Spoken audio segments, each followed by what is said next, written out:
Good afternoon, everyone, and welcome back to the Suburban Rifleman. It's not always easy to find time to make videos, but I've recently embarked on a project which has turned out to be a little bit more complicated than I thought. I used to be an armorer. I've worked on M16s and AR-15s for many, many years. I've built over the past 25 years or so, I've probably built or helped friends and family build about a dozen rifles. So I'm very, very familiar with the AR-15 operating system. And recently a light bulb went on in my head. I have a fairly sizable quantity of surplus 7.62 by 51 NATO of various types and 308 Winchester ammunition, and I don't currently own a 308 rifle. So this light bulb went on in my head, and I said, I know, I'll build an AR-10. And for those of you who have a very, very pedantic mindset, what I'm building, I am very well aware, is going to be a DPMS LR-308 pattern rifle. You can call it an Aero Precision M5. You can call it a Ballistic Advantage BA10. You can call it an LR-308. You can call it an AR-308. Much as with the parts, there's very little standardization when it comes to nomenclature. There's so many different manufacturers. There's so many different standards, so many different names. I'm old. Okay. I've been intensely interested in firearms for the last 40 years, probably since the late 1980s, early 1990s. I've been messing around with guns all that time.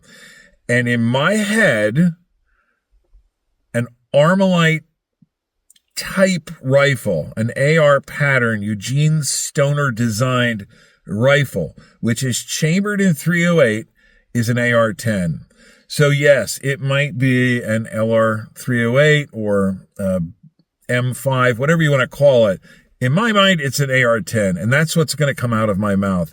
And if it really drives you insane to hear somebody referring to an LR-308 or what you would call an AR-308 or whatever as an AR-10, you're probably not going to want to watch the rest of this series of videos.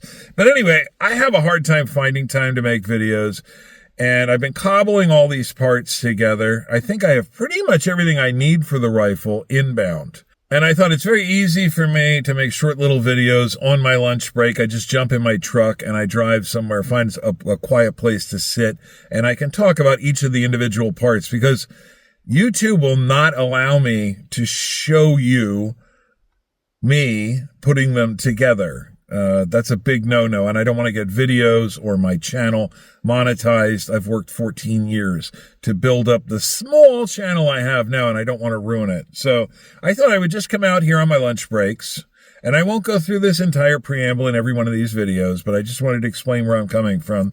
And we're going to take a look at each of the individual components and talk a little bit about the various pitfalls that you might run into when you're assembling parts to build your own AR-10 or LR-308.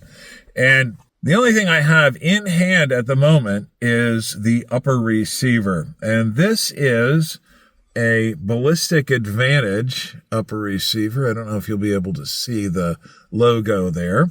This is from Ballistic Advantage. You can see it has an Aero Precision forge mark on it. Aero Precision and Ballistic Advantage both fall under the umbrella of the same parent company. So obviously Aero Precision is using, or Ballistic Advantage is using Aero Precision forgings. I don't know if they do all the machining themselves, but whatever applies to this upper receiver should probably apply to an Aero M5 upper receiver. And I got this because, well, first of all, it was Ballistic Advantage. I've had very good luck with Ballistic Advantage products in the past. I know just recently, like within the last 48 hours, School of the American Rifle posted a very short, also inside the car autopsy report on a Ballistic Advantage barrel in which the M4 feed ramps were mismachined. They're off at like a 30-degree angle, which is a real boneheaded move. I don't know exactly how you go about doing that, but everybody makes a lemon now and then. How it managed to make it out to sale, I don't know, but I think for the most part, Ballistic Advantage does a really fantastic job with pretty much everything they do. So I was happy to find a Ballistic Advantage upper, and I got this. Again, I'm not going to say where I bought any of this stuff or how much I paid, but I did pay about $30 less than the next least expensive AR-10 upper I could find. And the fact that it was Ballistic Advantage is just sort of icing on the cake.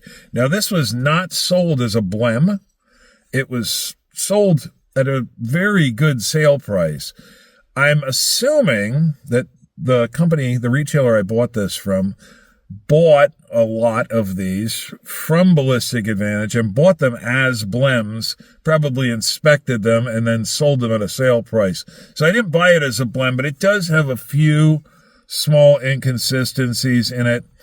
I work in a fabricating shop. It's my second job, and I do a lot of metal finishing, and I've worked with anodizing shops quite a bit. We don't do anodizing, but I deliver parts to the anodizing shop. I pick them up, I inspect them, I do minor cleanup and finishing after stuff's been anodized. And this definitely has a couple of very minor anodizing inconsistencies in it. There's a little speck right there, and there's a little speck right there. And this sharp edge that's just underneath the pick rail, that's a spot that's really hard to get anodizing done right. And there's a little bit of an inconsistency there in the anodizing. None of that is going to affect the function of this upper, and none of that means anything to me. I'm just passing it along in case you're thinking about buying one of these. Furthermore, and this has nothing to do with Ballistic Advantage, this would have to do with Aero Precision that did the forging. There are a couple of very small forging inconsistencies in here.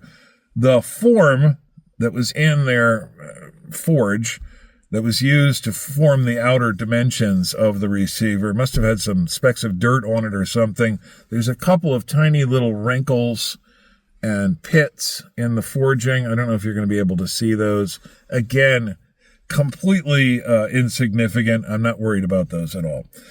What is important to know about these, however, because I've learned a lot in the last few weeks. I had no idea what I was getting into when I decided to build an AR-10. There's, of course, most of you probably already know, there's no mil spec for AR-10s as there is with building AR-15s. You buy any quality parts from almost any AR-15 manufacturer, and they're all going to go together. You might have to play around with buffer weights or something, or the gas hole in the barrel might be a little too small or a little too big. But for the most part, everything's going to go together. Bing, bing, bing. I've had very, very few problems. AR-10s are completely different. Literally, there are AR-10s, which are built on the Armalite pattern, and they've got an angle here instead of this radius at the back of the receiver.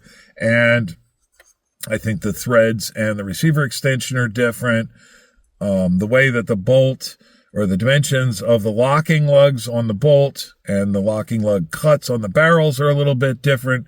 They kind of work together, but you can end up with head spacing problems. So there's a lot of variation, a lot of little different inconsistencies, and you've really got to do your research and try to figure out what you're doing. Now, with Aero Precision and Ballistic Advantage upper receivers, they are built on an LR-308 pattern, and these are what are considered high-profile uppers, meaning that the top of the pick rail is higher than on some other manufacturers.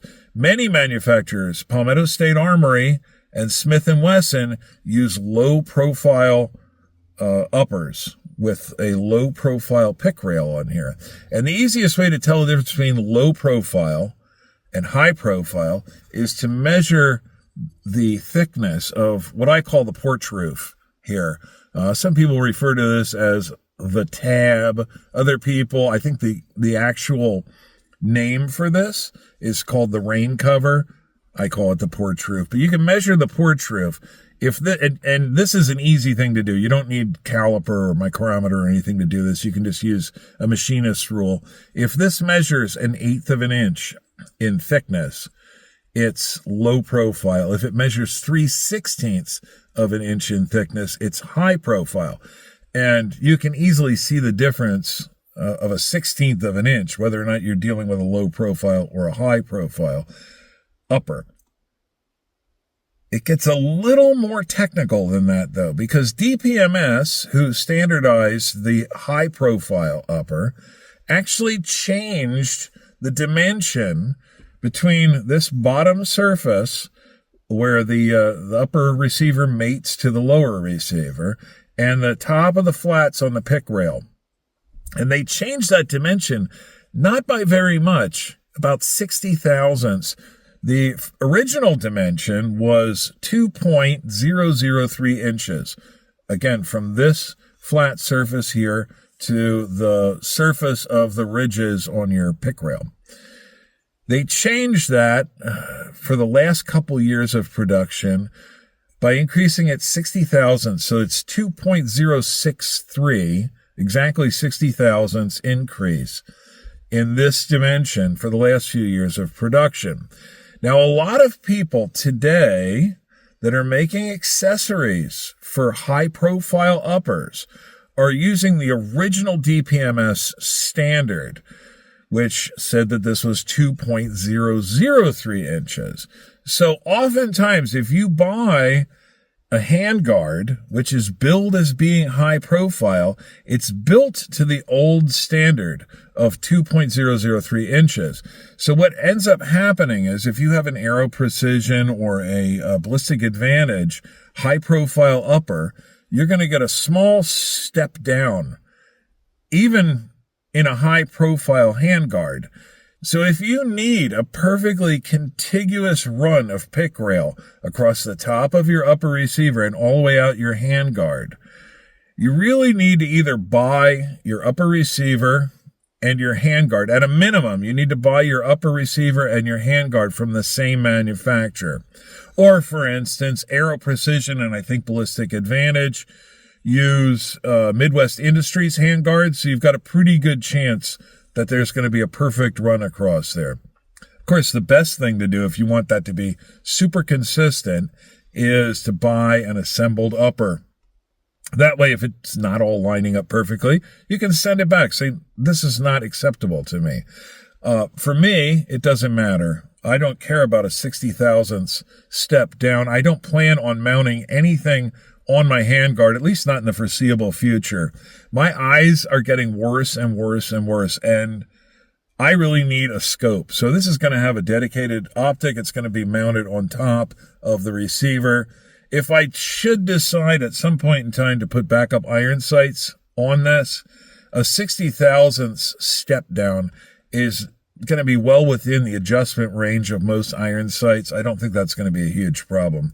So I got a good deal on a handguard from a company called AIM Sports. It's a quality product. It's made in the United States. Generally, they sell for about $130. I found one because it has key mod attachment points on it, and nobody wants key mod anymore. There was an online seller, probably still is an online seller, blowing them out for $29. And I said, $29 for a decent quality handguard? Sold. So I'm going to end up, and maybe I'll be pleasantly surprised. I might be wrong. A lot of these aftermarket parts manufacturers aren't very clear about dimensions of stuff. So maybe I'll be pleasantly surprised. Maybe it'll be perfect. I'm anticipating a small step down here, which is visually impactful when you look at the rifle, but for me, it's not going to make any functional difference. If you want that perfect run, though, the best thing to do is probably to just buy a fully assembled upper because there's so much variation in these parts. This is probably the longest in these truck videos. I think I've talked about this about as long as I can and probably longer than I needed to. I'm at 16 minutes. I'll probably have to edit some of this out, but I think this Ballistic Advantage upper looks great. I think it's going to work fine with all the other parts. Hopefully, I've done my research correctly and all the other parts go together well with this. But I think you can buy this with confidence. Of course, I don't have the bolt. The bolt carrier group is supposed to be coming tomorrow, and we'll see how it fits inside here. But I think it should be fine. So we'll take a look at that as soon as I have an opportunity, and I hope to see each of you here then. Later, guys.